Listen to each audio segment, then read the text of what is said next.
소중한 나 무한 행복!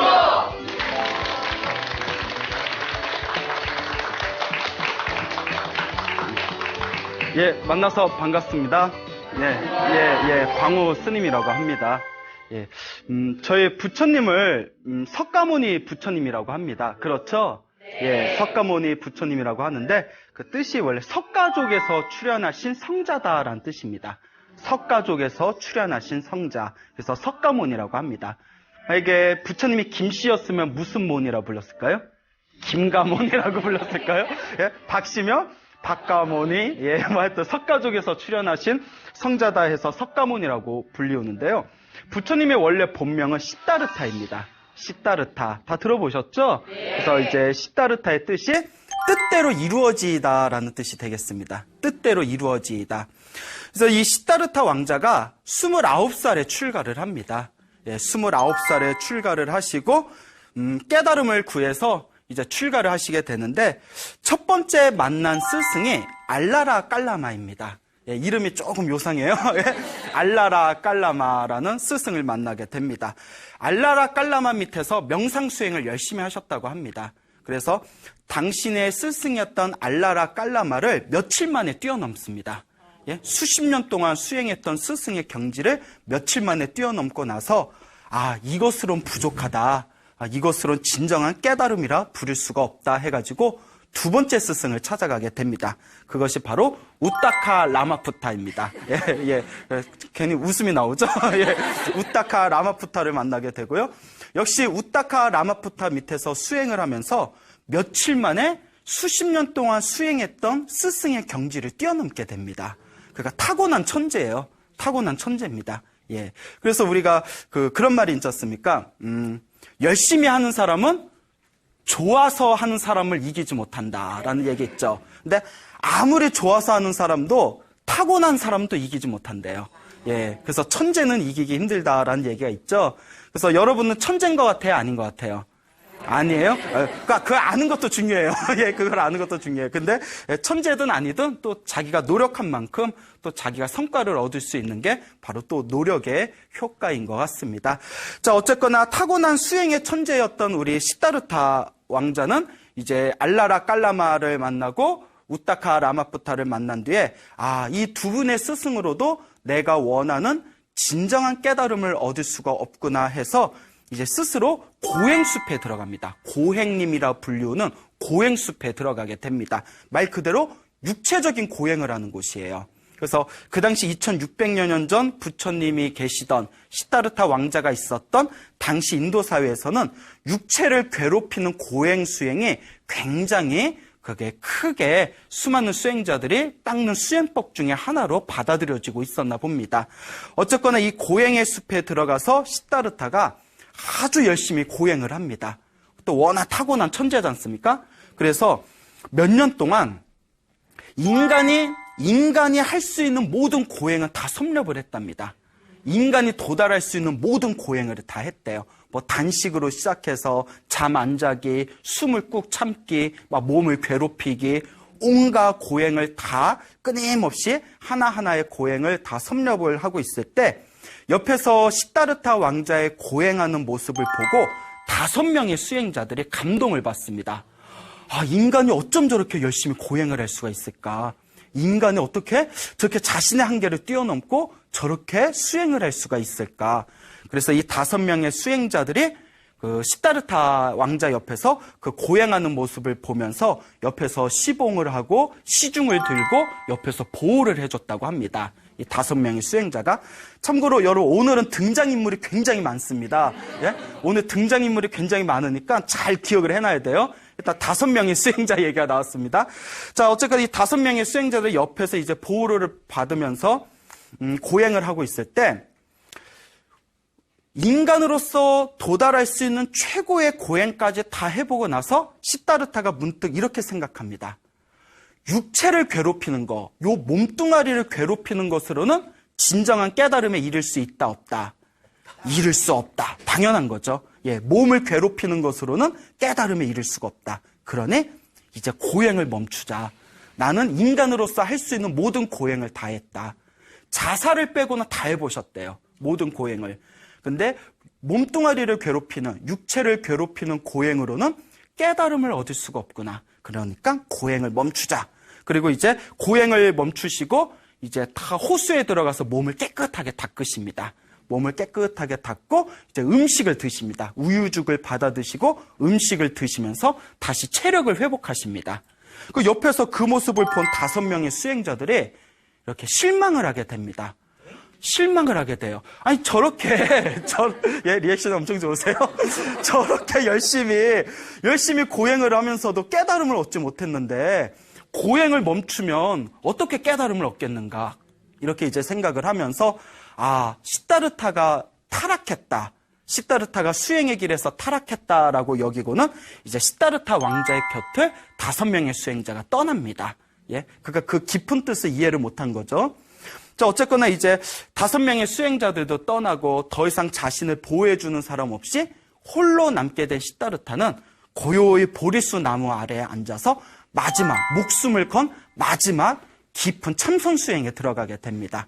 그래서 보리수 나무 아래에서 고요히 참선에 들어가셔서 드디어 하늘에 뜬 그 새벽별을 보시고는 완전한 깨달음에 이르시게 됩니다. 완전한 깨달음에 이르고 이른바 부처님이 되신 겁니다. 그래서 29살에 출가하셔서 몇 년 수행을 하셨죠? 6년 수행을 하시고 35살에 깨달음을 얻게 되십니다. 다 아신데 대답 안 하신 거죠? 제가 전에도 많이 말씀드렸는데.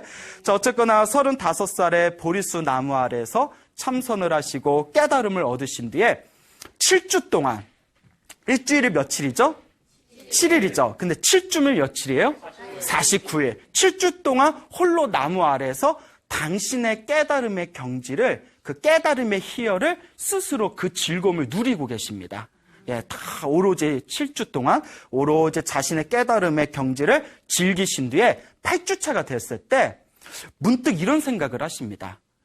내가 깨달은 이 부처님의 깨달음은 너무나 심오하고 어렵다. 이 번뇌가 많은 중생들한테 말해줘봤자, 번뇌가 많은 사람들에게 말해줘봤자 알아듣는다, 못 알아듣는다? 못 알아듣는다.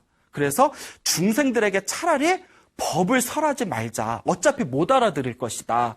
라는 심각한 고민에 빠지시게 됩니다. 그리고 우리가 하마터면 부처님 불법을 모를 뻔했어요. 부처님이 만약에 안 가르쳐 주셨으면. 불법이 너무나 어렵고 심오하니까. 그때 하늘나라, 하늘의 신인 브라만 신 다 들어보셨죠? 네. 인도 최고의 신이라는 브라만 신이 하늘에서 수많은 신들을 데리고 하늘에서 다 내려왔답니다. 그리고 부처님 앞에서 다 무릎을 꿇고 합장을 하고 다음과 같이 청을 합니다. 거룩하신 부처님이시여, 이 세상에는 부처님의 진리가 필요합니다. 이 세상에는 번뇌가 많은 중생도 있지만 번뇌가 적은 중생들도 있습니다. 번뇌가 적은 중생들은 부처님의 말씀, 부처님의 법문을 바르게 알아들을 것입니다. 그러니 번뇌가 적은 중생들을 위해서 법을 설해 주십시오라고 청을 합니다. 이게 그 유명한 불교의 브라만의 권청, 범천의 권청이라고 합니다. 청을 하다, 권하다, 법을 설해 주십시오 하는 그런 권하는, 청하는 내용이 되겠습니다. 그래서 부처님께서 결심을 하십니다. 그래, 이 세상에는 번뇌가 적은 중생들도 있으니 그들을 위해서라도 내가 마땅히 불법을 설하겠다라고 결심을 하시고 조용히 이제 명상의 상태에 들어가셔서 당신의 신통력으로 누구에게 법을 설해야, 누구에게 제일 먼저 법을 설해야 이 부처님의 깨달음을 알아들을 수 있을 것인가 하고 그 천안통으로 이렇게 세상을 비춰봤답니다. 그리고 딱 생각나는 사람이 당신의 첫 번째, 두 번째 스승이었던, 기억나시죠? 알라라 깔라마와 우타카 라마푸타, 이 2명의 스승을 생각하게 됩니다. 알라라 깔라마와 우타카 라마푸타, 이 2분은 나에게 처음 이 명상의 세계를 인도해 주신 스승님이고 이들에게 내가 이 붓다의 법, 불법을 가르치면 분명히 깨달음을 얻을 것이다. 그리고 알라라 깔라마와 우타카 라마푸타, 이 2분의 스승이 어디 있는지를 딱 찾아봤는데 죽었어요, 이미. 그때 이제 나이가 많았나 봐요. 죽었어요. 그래서 이제 부처님께서도 이미 이 세상을 떠나서 어쨌거나 이번 생에 그 열심히 수행을 했기 때문에 알라라 깔라마와 우타카 라마푸탁은 죽어서 하늘세계에 태어났답니다. 하늘 세계에 태어나서 이 두 명에게는 이제 법을 전하기가 어렵겠구나 느끼십니다. 그래서 그럼 그 다음에는 누구에게 내가 법을 설해야 마땅하겠는가, 누구와 인연이 있겠는가를 다시 이제 신통력으로 다 세상을 살펴봅니다. 그리고 부처님의 그 천리안, 부처님의 천왕통의 그물에 딱 걸린 존재들이 아까 말한 고행을 하는 모습을 보고 감동해서 옆에서 보호하다가 부처님께서 시다르타 왕자가 고행을 포기하니까 시다르타가 타락했구나 하고 실망하면서 떠나갔던 5명의 수행자가 우리 부처님의 신통력의 그물에 딱 걸립니다. 이 5명의 수행자에게 법을 설하면 이들은 마땅히 깨달음을 얻을 만한 인연이 있겠구나라는 걸 느끼시게 됩니다. 그러니까 부처님의 그 마음 씀씀이가 우리하고 같아요? 틀려요? 틀려요. 우리 같으면 내 옆에 있다가 나 싫다고 떠나면 봐야 안 봐요? 안 봐. 삐져. 예? 나 싫다고 갔는데 나도 너 필요 없다? 이렇게 삐져요. 그렇죠. 그게 이제 우리 중생의 마음 씀씀이에요. 근데 부처님은 이제 항상 지혜와 그 자비가 가득하신 분이죠. 그래서 이제 천천히 길을 걸어서 5명의 수행자가 있는 녹야원 사슴동산입니다. 사슴들이 뛰노는 동산이다 해서 사슴록자를 써서 녹야원이라는 동산에 들어가시게 됩니다. 녹야원에 딱 들어가셔서 5명의 수행자들이 있는 곳에 딱 다가가니까 멀리서 그 5명의 수행자들이 딱 보더니 야, 저기 고타마 시다르타가 온다. 시다르타가 온다. 타락한 시다르타가 온다. 이러는 거예요. 아니 수행 열심히 하다가 타락한 시다르타가 오네. 자, 우리가 오더라도 아는 척을 하자 말자라고 생각을 합니다. 그러니까 2600년 전에도 왕따가 있었던 거예요. 2600년 전에 왕따가 있었어. 이 왕따의 뿌리는 굉장히 깊어요. 야, 오더라도 아는 척하지 말자. 예? 절대 아는 척하지 말자. 근데 이제 부처님께서 그 마음을 다 꿰뚫어 보시겠죠. 그 이제 마음을 다 꿰뚫어 보시고 천천히 그 5명이 있는 수행자 앞에 다가가면서 마음으로 거대한 자비심을 일으킵니다. 예? 그래서 여러분, 생각의 힘은 서로 통한다는 얘기 들어보셨습니까? 네. 말은 안 해도 누군가 자기를 위해서 기도해주고 좋은 마음을 일으키면 나도 왠지 그 사람이 괜히 좋습니다. 실제로 그런 게 있어요. 그런 거 느껴본 적 있죠? 네. 근데 말은 안 해도 나를 싫어하고 뒤에서 나를 욕하는 사람이 있으면 괜히 나도 그 사람이 싫어요. 서로 말은 안 해도. 그 촉이라는 게 있습니다. 있죠? 네. 예, 요 촉이라는 게 있어요. 예. 그리고 이제 우리 부처님께서 강력한 자비의 마음을 일으키면서 그 5명의 수행자들에게 다가가니까 5명의 수행자가 서로 말은 하지 않았지만 부처님께서 내뿜는 자비의 힘에 의해서 자기들도 모르게 자리에 일어나서 부처님한테 절을 올립니다. 예, 그 자비의 힘에. 그래서 부처님한테 딱 절을 올리고 나서 이제 얼떨결에 절을 올리니까 부처님께서 그대들이 아까는 나를 보고서 아는 척도 하지 말자 하더니 어찌하여 일어나서 나에게 절을 하는가 이렇게 얘기를 했답니다. 그러니까 그 5명의 수행자들 자기들 생각이 들킨 걸 알고는 굉장히 부끄러워했대요. 그 부처님도 그냥 넘어가지 그걸 또 뭐 굳이 꼬집어. 예? 그냥 넘어가시지. 그 어쨌거나 부처님께서 딱 자리에 앉으니까 5명의 수행자들이 달라진 부처님의 모습을 보고 다음과 같이 말합니다. 고타마 시다르타요. 시다르타요. 당신은 무언가 달라진 것 같습니다. 무슨 변화가 있었습니까? 그 부처님께서 다음과 같이 말씀하십니다. 나를 더 이상 고타마 시다르타라 부르지 말라. 나를 시다르타라고 부르지 말아라. 나를 이제 부처, 붓다, 열애, 세존이라고 불러라. 나는 완전한 깨달음을 얻었다. 그 5명의 수행자들이 믿질 않는 거예요. 아니 고행을 그렇게 열심히 했었는데도 깨달음을 얻지 못했는데 고행을 포기했는데 어떻게 깨달음을 얻었단 말입니까? 그러니까 부처님께서 다음과 같이 말씀하십니다. 나와 같이 몇 년 동안 수행하면서 내가 거짓말을 한 적을 한 번이라도 보았느냐? 나는 거짓말을 하지 않는다는 것을 그대들이 더 잘 알지 않느냐? 그러니까 그 5명의 수행자가 고개를 끄덕입니다. 맞다. 이 시다르타와 같이 있었을 때 한 번도 거짓말한 적을 우리가 본 적이 없었다. 절대 거짓말 하실 분은 아니다. 그래서 이제 공경하는 마음으로 그러면 부처님이시여 무엇을 깨달았는지 우리에게 법을 설해 주십시오라고 청을 합니다. 그때 부처님께서 그 5명의 수행자들에게 이 인간 세상에서 처음으로 법을 설하시게 됩니다.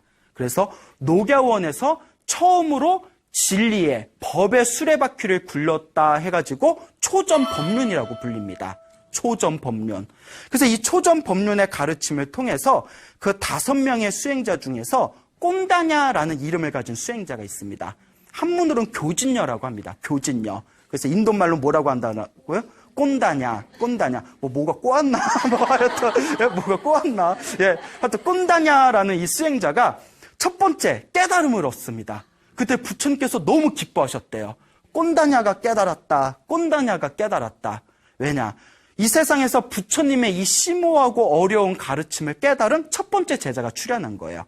꼰다냐가 깨달았다. 꼰다냐가 깨달았다. 그리고 그 뒤에 나머지 4명의 수행자도 차례차례 완전한 깨달음을 얻었다고 합니다. 그래서 부처님을 버리고 떠났던 이 녹야원의 5명의 수행자들이 부처님의 가르침을 듣고 꼰다냐가 첫 번째 깨달음을 얻고 나머지 4명이 깨달음을 얻으면서 번뇌와 욕망이 사라진 깨달음을 얻은 거룩한 성자가 되었다고 합니다. 이 5명의 수행자들의 이야기를 일단 잘 기억해 두시기 바랍니다. 자, 이제 부처님께서 5명의 수행자들에게 이제 깨달음을 전하시고 나서 하루 이렇게 숲에 앉아서 홀로 명상을 하고 계실 때 그 부처님이 계신 숲 근처에 야사라는 젊은이가 있었다고 합니다. 근데 엄청난 부자였대요. 그러니까 이 야사라는 젊은이가 엄청난 부자고 또 젊다 보니까 항상 하루하루 쾌락을 즐기면서 살았답니다. 그래서 항상 예쁜 아가씨들 수십 명을 데려다가 맨날 잔치를 벌이고 맨날 쾌락을 누리면서 이제 살아가던 젊은이였는데 하루는 이제 또 밤이 이제 띵가띵가 이제 수십 명의 예쁜 아가씨들을 모아놓고 이제 잔치를 벌이면서 이제 놀다가 깜빡 잠이 들었대요. 너무 피곤하니까. 너무 피곤해서 잠이 들었다가 우연히 이제 그 밤에 새벽녘에 이제 잠에서 딱 먼저 깼는데 주변을 둘러보니까 여자들이 이렇게 그 수십 명의 아름다운 여인네들이 다 엎어져서 잠을 자고 있는데 그 이렇게 온몸을 풀어헤치고 널브러져서 잠을 자는 모습에 갑자기 가슴에서 혐오감이 올라왔대요. 네? 낮에는 저렇게 예뻤는데 지금은 저렇게 자는 모습이 마치 시체와 같구나. 송장과 같구나. 가슴에서 혐오감이 확 올라오면서 아 괴롭다 하면서 밖으로 뛰쳐나갔대요. 야사가. 이게 경전에 나오는 거예요. 괴롭다 해서 너무 충격을 받아서 순진해. 그래서 막 숲을 막 헤매는 거예요. 혼자. 막 숲을 막 헤매요. 머리에 꽃만 꽂았으면 광남이야. 광남. 머리에 꽃만 꽂았고 막 숲을 막 헤쳐다니면서 괴롭다 하면 이거는 여자면 광녀, 남자면 광남. 그래서 막 뛰쳐다니다가 새벽에 이제 해가 싹 떠오르고 있었답니다.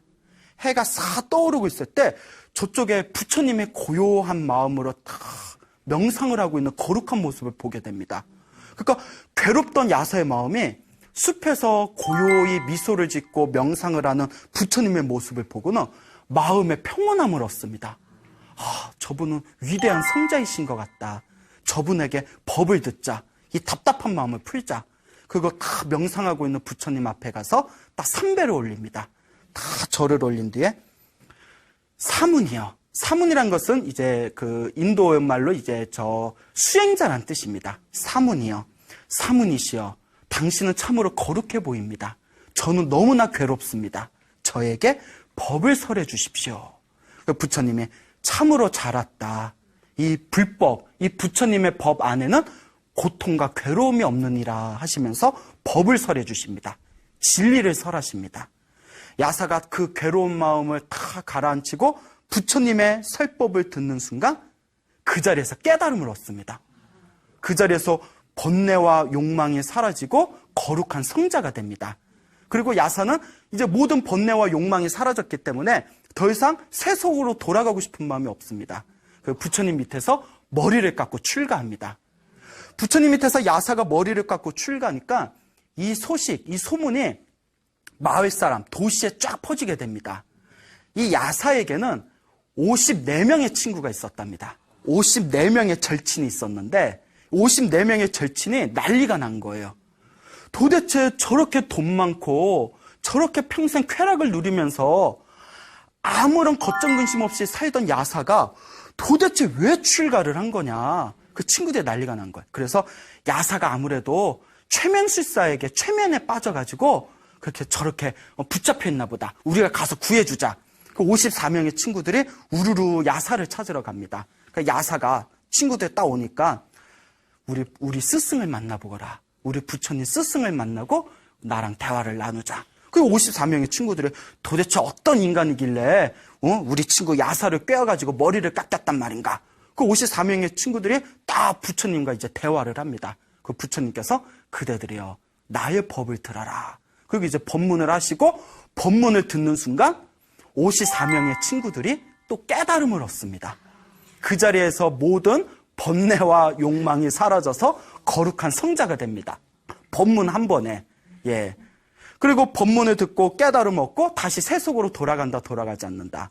돌아가지 않고 그 자리에서 출가를 하게 됩니다.